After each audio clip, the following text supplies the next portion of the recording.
गुफा में भजन करे मथुरा मन की गुफा में।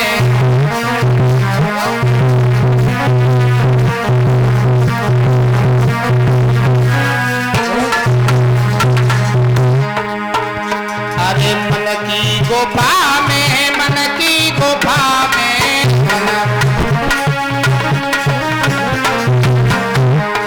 मन की गुफा में, मन की गुफा में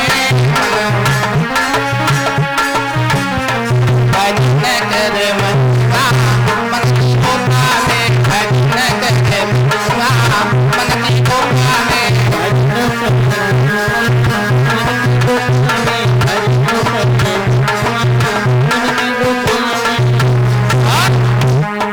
ध्यान देंगे।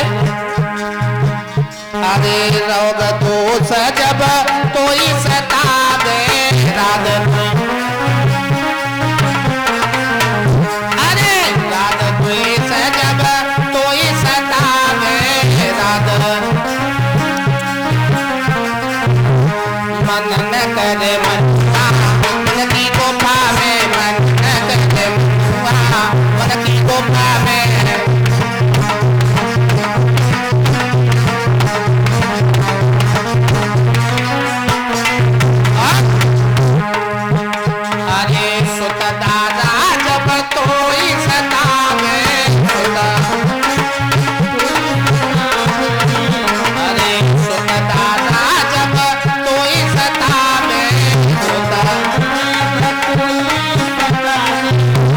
भजन करे मथुरा मन की गुफा में, भजन करे मथुरा मन की गुफा में।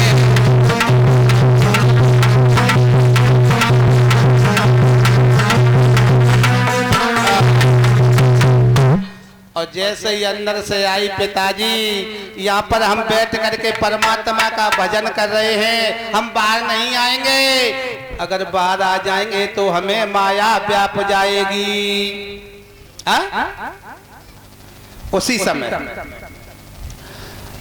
समय परीक्षित महाराज व्यास जी ने आशीर्वाद दिया, बेटा तुम्हारी मैया बहुत परेशान है, तुम्हारी मैया बहुत परेशान है, तुम बाहर आ जाओ, हमें तुम्हें वरदान देते हैं कि तुम्हें माया नहीं व्यापेगी। वो एक बात बताएं, संसार में जो भी जीव जन्म लेकर के आया है बिना माया के कौन बचाए? माया के चुंगल में फंसा है, लेकिन व्यास जी ने आशीर्वाद दे दिया कि बेटा तुम बाहर आ जाओ, तुम्हें माया कभी नहीं व्यापेगी।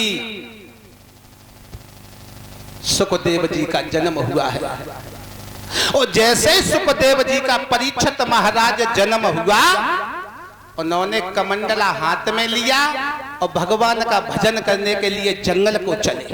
पैदा होते ही सुखदेव जी जैसे ही चले हैं तो व्यास जी बोले हैं, बेटा कहाँ जा रहे हो? मैया बोली, लाला कहाँ जा रहा है?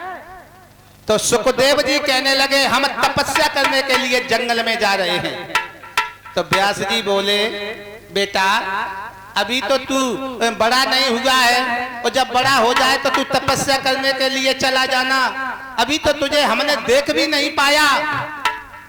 उसी समय आज सुखदेव जी कहने लगे हैं, पिताजी हम तुम्हें एक बात पूछो, अगर तुमने हमारी बात का जवाब दे दिया तो हम रुक जाएंगे, और जवाब न दे पाया तो हम तपस्या करने के लिए जंगल में चले जाएंगे। तो देखिए सुखदेव जी ने और अपने पिता व्यास जी से कौन सा प्रश्न किया है, कौन सा प्रश्न किया? तो सुखदेव जी बोले हैं, पिताजी एक नंगर है, नंगर, उस नंगर में एक ब्रह्मचारी रहता है और सेठानी रहती हैं, लेकिन ब्रह्मचारी ने एक क्या काम किया? गुरुजी ने कहा, बेटा ब्रह्मचारी इस नंगर में जाओ और जाकर के तुम भिक्षा लेकर के आओ। और वो ब्रह्मचारी भिक्षा करने के लिए नंगर में चला है, और जैसे ही नंगर में पहुंचा तो एक सेठानी एक दरवाजे पर खड़ी है, लेकिन सेठानी का चित्त बिगड़ा हुआ था। और सेठानी ने जैसे ही बाबा को देखा, ब्रह्मचारी को देखा, आवाज आवाज लगाई, ए बाबा इधर आओ, तुम भिक्षा लेने के लिए आए हो, हम तुम्हें भिक्षा देंगी। और महात्मा जी जैसे ही बस सेठानी के दरवाजे पर पहुंचे, अंदर महल में ले गई, चारपाई पर बिठाया, और जैसे चारपाई पे परीक्षित महाराज बिठाई पाओ, और तब तक सेठ जी ने अपनी दुकान बंद करके अपने घर को चले। और जैसे ही घर को चले हैं, कुंडी खटखटाई, सेठानी सेठानी सेठानी, अरे दरवाजा खोलो। और जैसे ही सेठानी ने सेठ की आवाज सुनी, अब सेठानी सोचने लगी, अब क्या हो, सेठ जी घर पर आ गए हो, महात्मा घर में दिया है। तो बाके दिमाग में एक बात आई सेठानी के, बाके घर में एक लेटरिन का टैंक खुदा हुआ था, अब तो घर घर में ही है। और बाने वह पत्थर को हटाओ और वह महात्मा को बाके नीचे गुला दिया, ऊपर से ढक्कन रख दिया। अब सेठ जी आए और सेठ जी बोले, सेठानी सेठानी तुम्हारी किस्म आज पता ना है, हमारे पेट में गुडरू सवेरे कही है रही है।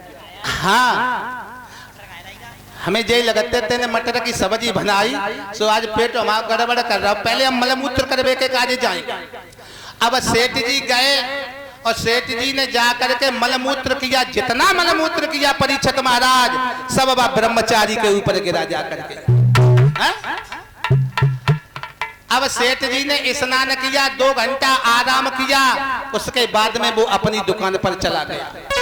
अब बस सेठानी को ध्यान आओ कि हमने ब्रह्मचारी को जा लेटरिन के टैंक में घुसा दिया, उसने पत्थर को हटाया, उस महात्मा को निकाला, सब महात्मा मलमूत्र से लिथड़ा हुआ था, वहां से भागा, एक पास में तालाब था, उसमें स्नान किया, अपने वस्त्रों को धोया, और धो करके अब ब्रह्मचारी को याद आई कि गुरुजी ने हम भिक्षा के लिए भेजे, हम कहां पर जाकर के फंस गए, और दोबारा भिक्षा करने के लिए चला है। तो वही सेठानी दरवाजे पर फिर खड़ी है, आवाज लगा रही है। सुखदेव जी बोले, पिताजी एक बार गए तो 2 घंटा हम लेटरिन टैंक में बंद रहे हैं, और फिर हमको जाना चाहिए या नहीं जाना चाहिए। अब व्यास जी बोले, बेटा एक बार जाने से तुम 2 घंटा लेटरिन के टैंक में बंद रहे, तो मेरी समझ ये कहती है तुम्हें नहीं जाना चाहिए, तुमको नहीं जाना चाहिए। उसी समय सुखदेव जी ने कमंडल उठाओ और जंगल को चले। अब व्यास जी कहने लगे, बेटा ये कौन सी बात हुई? कि बस पिताजी मेरे प्रश्न का उत्तर मिल गया, मेरे प्रश्न का उत्तर मिल गया, अब मैं नहीं रुकूंगा। अरे मैं उस लेटरिन टैंक की बात नहीं कर रहा हूँ, मैया के उदर में जीव को 9 महीना तक उल्टा लटकना पड़ता है, मैं उसकी बात कर रहा हूँ। उसी समय सुखदेव जी भगवान का भजन करने के लिए जंगल में चले जाते हैं। बोलिए गोविंद भगवान की। और परीक्षित महाराज ध्यान देंगे, ब्रह्मचारी क्या है? ब्रह्मचारी क्या है? ब्रह्मचारी एक जीव है, जीव। ब्रह्मचारी एक जीव है, और नगर ये संसार है, संसार। प्यारे भक्तों, ब्रह्मचारी रूप जीव संसार में भिक्षा करने के लिए आता है। हम तुम सब भिक्षा करने के लिए आए हैं इस संसार में। और सेठानी क्या है? सेठानी है एक माया, माया, और माया अपने बंधन में सबको जकड़ लेती है। इस माया से कोई परे नहीं है। प्यारे भक्तों, और ये लेटरिन टैंक क्या है? ये माँ का उदर है। प्यारे भक्तों, आज जैसे ही सुखदेव जी जंगल के लिए चले हैं और अपने पिताजी से बोले, पिताजी अब हम नहीं रुकेंगे, अब हम नहीं रुकेंगे। और चले, और क्या बोले हैं परीक्षित महाराज?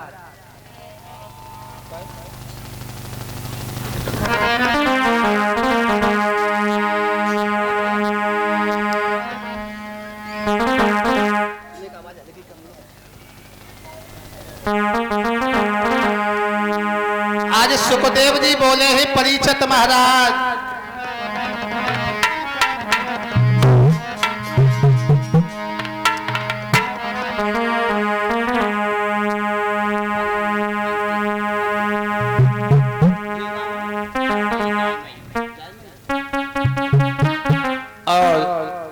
एक ये हार आया है हमारे अंकित भैया जी की तरफ से। ये गांव जायमई के रहने वाले हैं और यज्ञपति परीक्षित महाराज सभी को एक एक हार पहना करके सम्मानित कर रहे हैं। भगवान से हम यही आकांक्षाएं करते हैं, भगवान हमेशा इनके हाथ धर्म की ओर बढ़ते रहे और जब तक गंगा मैया में जल रहे तब तक इनका नाम चलता रहे। बोलिए गोविंद भगवान की। तो आज सुखदेव जी व्यास जी से बोले हैं, ध्यान देंगे। पिताजी अरे चोला धरी धरी